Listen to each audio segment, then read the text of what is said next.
자, 얼마 전에 수능이 있었죠? 이번에 수능 치른 부엉이들 다들 정말 고생 많이 하셨고요. 좋은 결과 있기를 진심으로 바라겠습니다. 아니 근데 저는 수능날에 무슨 가을 날씨인 줄 알았어요. 제가 수능을 봤을 적에는 엄청 추웠어가지고 패딩 챙겨가고 내복 입고 완전 난리였는데 요즘에는 무슨 수능날이 가을 날씨더라고요.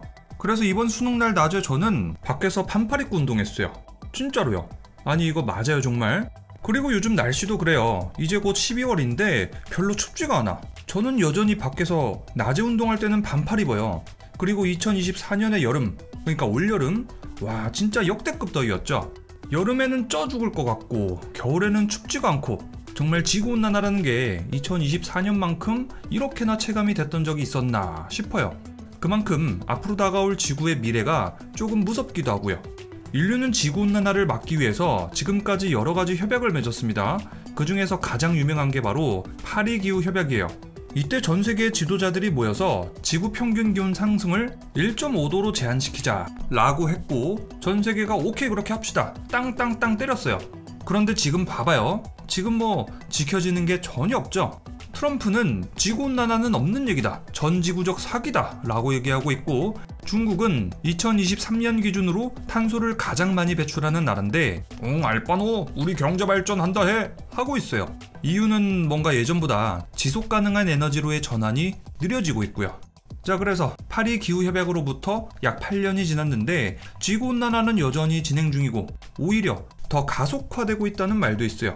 일부 과학자들은 오죽하면 야 이거 망했다, 이거 그냥 인류 멸망한다고 생각하고 다 포기하자 이런 말을 뱉기도 해요. 그만큼 상황이 너무나도 안 변하고 참 암담하니까 극도로 회의적인 시각으로 변한 거예요. 자, 그런데 사실 국가 입장에서 보면은 탄소가 계속 배출될 수밖에 없는 게 현실이라고 생각해요. 국가 입장에서는 경제 발전시키고 산업 발전을 시켜야 되잖아요. 안 그러면은 국제사회에서 경쟁력이 떨어지는데 어떡하겠어요. 그렇게 또 경제를 발전시키다 보면 탄소 배출이 늘어나고 이거는 뭐 방법이 없죠. 아니 솔직히 말해서 한국 에너지 소비 줄이고 탄소 배출 줄입시다. 그 대신 경제 성장도 좀 포기합시다. 이러면은 누가 찬성할 거예요. 아무도 찬성 안 할 거 아니야. 경제 발전을 포기하지 않으면서도 탄소 배출을 줄이는 것, 이게 진짜 쉬운 일이 아니기 때문에 결국에는 탄소 배출을 시원하게 해버리고 전 세계가 경제 발전을 선택하는 거예요. 나 혼자 국가 경쟁력이 떨어지는 것보다 일단 나부터 발전 좀 하고 뭐 나중에 다 같이 죽든가 아니면 뭐 후대 사람들이 알아서 해결해 주겠지 생각하는 거겠죠.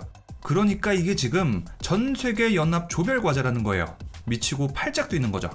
그래도 희망은 남아 있습니다. 일부 과학자들이 탄소 포집 기술을 개발하고 있거든요.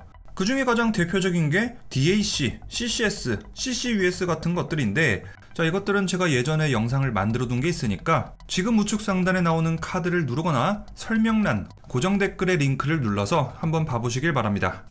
탄소 포집 기술은 여러 가지입니다. 굴뚝에 필터를 설치해가지고 아예 공기 중으로 탄소가 빠져나가는 걸 막거나 지구 공기를 흡입해서 그 속에 들어있는 탄소만 쏙 골라내서 배출된 탄소를 줄이거나 뭐 기타 등등이 있어요. 이렇게 포집한 탄소는 각종 여러 산업에 활용하고 남는 탄소는 땅속에다가 묻는 식인 거예요. 그런데 이것도 사실 쉽지가 않아요.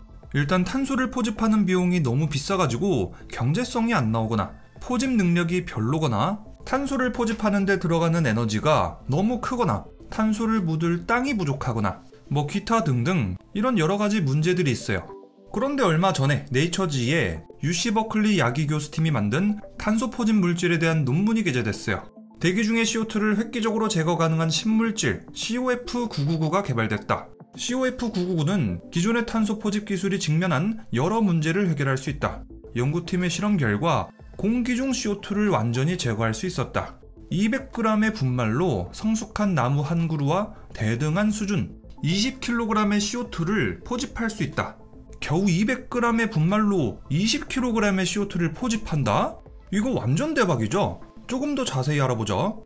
먼저 오마르 야기 교수는 COF, 공유결합 유기 구조체 분야의 권위자예요. 이 COF에 대해서 쉽게 설명하자면요, 유기물로 만들어진 3D 구조의 레고 블록 같은 물질이에요. 이 유기물 레고 블록은 특별한 점이 있는데 바로 빈 공간이 많다는 거예요. 이번에 만든 COF999의 경우에는 전자현미경으로 들여다봤을 때 아주 작은 구멍들이 수십억 개가 있다고 해요. 이 구멍들은 엄청나게 작기 때문에 분자같이 아주 작은 것들이 이 구멍 속에 들어가게 할 수 있어요. 그리고 이 구멍에 특정 분자만 들어오게 설계할 수도 있어요. 설계에 따라서 구멍 속에 수소만 들어가게 할 수도 있고 메탄만 들어가게 할 수도 있어요. 이번에 야기교수팀이 만든 COF999의 경우에는 구멍 속에다가 이산화탄소만 들어갈 수 있도록 설계한 거죠. 자, 이렇게 구멍이 겁나 많게 설계한 덕분에 탄소를 포집하는 다른 소재들보다 최소 10배나 더 빠른 속도로 이산화탄소를 흡수할 수 있다고 해요. 또 COF는 마치 레고처럼 내가 원하는 모양대로 맘대로 조립하고 설계할 수 있고, COF는 유기물만 재료로 사용했고 금속이 들어가 있지 않기 때문에 기존의 금속이 재료로 들어가던 MOF보다 훨씬 더 가볍고 더 환경 친화적이라고 해요. 또 COF는 아주 강력한 공유 결합으로 연결되어 있다고 해요. 그래서 이 레고 조각들이 영구적으로 딱 달라붙어서 떨어지지 않는다고 하죠. 자, 그래서 이번에 만든 COF999는 탄소를 얼마나 잘 포집할까? COF999는 건조한 조건에서는 1g당 0.96mm몰, 일반적인 생활 조건인 습도 50%의 환경에서는 1g당 2.05mm몰의 이산화탄소를 흡수했다고 해요. 습기가 있을 때 더 탁월한 능력을 보였던 거죠. 또 야기 연구팀은 빨대처럼 제작한 스테인리스 관에다가 COF999 분말을 채워서 야외에다가 설치했다고 해요. 대기 중에는 410에서 517ppm의 이산화탄소가 있었는데 COF999 분말 200g으로 이산화탄소를 약 20kg 정도를 완전히 제거했다고 해요. 이 정도면은 나무 한 그루가 1년 동안 흡수하는 이산화탄소 양인 거예요. 정말 엄청난 수준의 탄소 포집 능력인 거죠. COF999는 공기 중의 질소나 아르곤같이 다른 물질들은 거의 흡착시키지 않고 이산화탄소만 잘 흡수했다고 해요. 또 고도가 높은 곳과 낮은 곳, 이런 여러 기압의 환경에서도 잘 작동했다고 하죠. 이산화탄소를 흡수하는 속도도 대단했어요. 약 19분 만에 공기 중의 이산화탄소 절반을 잡아냈고 약 62분 만에 공기 중의 이산화탄소 80%를 포집했다고 해요. 또 습도가 높을수록 오히려 성능이 더 좋아졌고 수분과 오염물질로 인한 성능 저하 없이 대기 중 이산화탄소를 잘 포집했다고 합니다. COF999는 60도 정도로 온도를 유지하면 흡수된 이산화탄소를 다시 방출하는 것도 특징입니다. 온도가 더 높으면 더 빠른 속도로 이산화탄소를 방출하기는 하는데 굳이 온도를 더 높게 유지할 필요는 없다고 해요. 자, 이거는 상당히 큰 장점이에요. 지금까지 개발된 탄소 포집 소재를 보면요, 보통은 필터 형식이나 액체 형식으로 개발되었어요. 그런데 이것들의 단점이 뭐냐면 탄소를 분리시키기 위해서 높은 열을 가해야 된다는 거예요. 활성탄 필터나 제올라이트 같은 이런 고체 흡착제의 경우에는 CO2를 분리하기 위해서 100도씨 이상의 온도가 요구됩니다. 또 아민 기반 용액의 액체 방식은 일반적으로 120도에서 150도 정도나 되는 높은 온도가 필요해요. 게다가 아민 용액의 부식성, 휘발성 때문에 추가적인 관리 비용도 발생하죠. 자, 이런 과정에서 더 많은 에너지가 들어갔기 때문에 배보다 배꼽이 더 컸던 거예요. 그러니까 상용화가 안 됐던 거죠. 반면에 COF999는 저온에서도 이산화탄소 방출이 가능하기 때문에 에너지가 훨씬 덜 들고 이에 따라서 상용화도 쉬워지겠죠. COF999는 쉽게 재사용할 수 있다는 것도 큰 특징입니다. 연구진들은 COF999로 탄소를 흡수시켰다가 다시 방출시켰다가 이거를 100번을 반복했는데 거의 성능 저하 없이 재사용이 가능했다고 해요. 자, 그러니까 한 번 잡아낸 이산화탄소를 배출시키고 저장시킬 장소만 있다면 계속 반복적으로 사용하면서 탄소를 포집할 수 있다는 얘기입니다. 자, 어때요? 기존의 탄소 포집 기술보다 더 효율적이고 경제적이고 여러 환경에서도 높은 안정성을 유지하고 재사용이 가능하고 장기적인 사용도 가능하고 정말 개쩔죠? 이산화탄소 싹 빨아들이는 이산화탄소 먹는 하마가 나온 셈이에요. 자, 그래서 지금 과학계는 완전 난리가 났어요. 지금까지 지구온난화를 해결할 수 있는 기술들은 정말 여러 가지가 많이 나왔지만 이런저런 이유로 상용화는 힘들었거든요. 그래서 지구 평균 기온이 매년 오르는 걸 우리는 지켜볼 수밖에 없었어요. 그런데 이번에 발표된 COF999는 지금까지 나왔던 그 어떤 탄소 포집 기술보다 훨씬 뛰어난 탄소 포집 능력을 보이고 있어요. 이게 어쩌면 지구온난화를 해결할 수도 있는 궁극의 물질이 될지도 모르겠죠. 물론 COF999는 아직 연구 단계예요. 이거를 대량 생산해서 실생활에 써먹고 탄소를 얼마나 포집할 수 있냐, 이거는 또 다른 문제죠.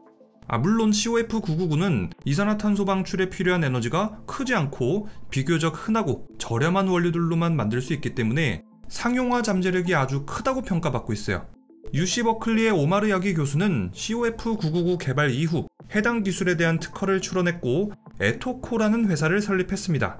또 야기 교수는 독일의 화학기업 바스프하고 협력해서 COF999의 대량 생산, 상용화를 모색 중이라고 하죠. 또 야기 교수 연구팀은 탄소 포집 용량을 기존의 2배로 늘리는 실험도 진행 중이라고 해요. 앞으로 개발이 계속되고 상용화도 가능하다면 더욱 효율적으로 탄소 포집이 가능해질 겁니다. 자, 만약에 COF999가 상용화된다면 어떤 방식으로 활용될까? 먼저 탄소를 직접 포집하는 분야에 사용될 가능성이 매우 높겠죠. 기존의 DAC라는 공기를 쫙 흡수해가지고 공기 속에 탄소를 포집하는 이런 기술이 있긴 한데 그 필터가 성능이 조금 떨어졌어가지고 효율이 안 나오고 그러다 보니까 또 상용화가 잘 안 됐거든요. 그런데 기존의 필터 대신 COF999를 사용한다면 훨씬 더 높은 효율로 탄소를 포집할 수 있겠죠. 이렇게 하면 DAC 기술도 앞으로 상용화가 더 앞당겨질 겁니다. 자, 그리고 COF999를 화력발전소나 시멘트 공장, 철강회사, 화학공장 같이 산업공정에서 발생하는 CO2를 포집할 수 있도록 활용할 수도 있어요. 또 우리가 가정에서 사용하는 공기청정기의 필터 속에도 들어갈 수 있겠죠. 공기순환장치에 들어갈 수도 있겠고요. 이렇게 포집된 CO2는 연료, 플라스틱 같이 다시 화학적 자원으로 활용될 수도 있고 지하 깊은 곳이나 원유나 가스를 다 캐고 남은 공간에 저장할 수도 있을 거예요. 또 COF999는 분말 형태이기 때문에 활용 자체가 상당히 용이할 겁니다. 자, 그래서 이거를 건축 자재로 활용할 수도 있게 될 거예요. 건물 같은 경우에는 한 번 지으면은 수십 년 이상을 가잖아요. 그러니까 건물이나 다리 같은 걸 지을 때 그 소재로 COF999를 활용한다면 한 번 탄소를 쫙 포집한 다음에 내뿜지를 않을 테니까 아주 유용한 재료가 될 거예요. 또 공장 단지나 아니면 그냥 우리가 평소에 살고 있는 장소 주변에다가 기둥 형태로 옥상이나 길거리에다가 대충 설치해 둘 수도 있겠죠. 시간이 되면 수거해가지고 뭐 땅 속에 묻든 산업용으로 활용하든 할 수 있을 거예요. 활용 가능성이 정말 무궁무진한 거죠.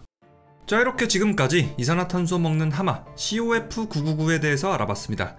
사실 저는 지금까지 탄소 포집 기술이 워낙에 상용화가 어렵다 보니까 회의적인 시각을 조금 갖고 있었어요. 그런데 이번에 이렇게 효율 좋은 탄소 포집 기술이 나오는 거 보니까 야, 이거 어쩌면은 인간의 기술로 지구온난화를 진짜 어쩌면 극복할 수 있나? 이런 생각을 처음 하게 됐어요.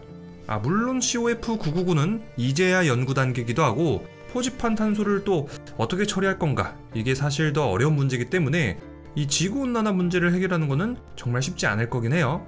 그래도 예전보다는 조금 더 발전된 기술이 등장하다 보니까 우리 인류의 지구온난화 문제에 대해서 약간이나마, 아주 약간이나마 희망을 갖게 됩니다. 자, 그럼 지금까지 리뷰형이었습니다.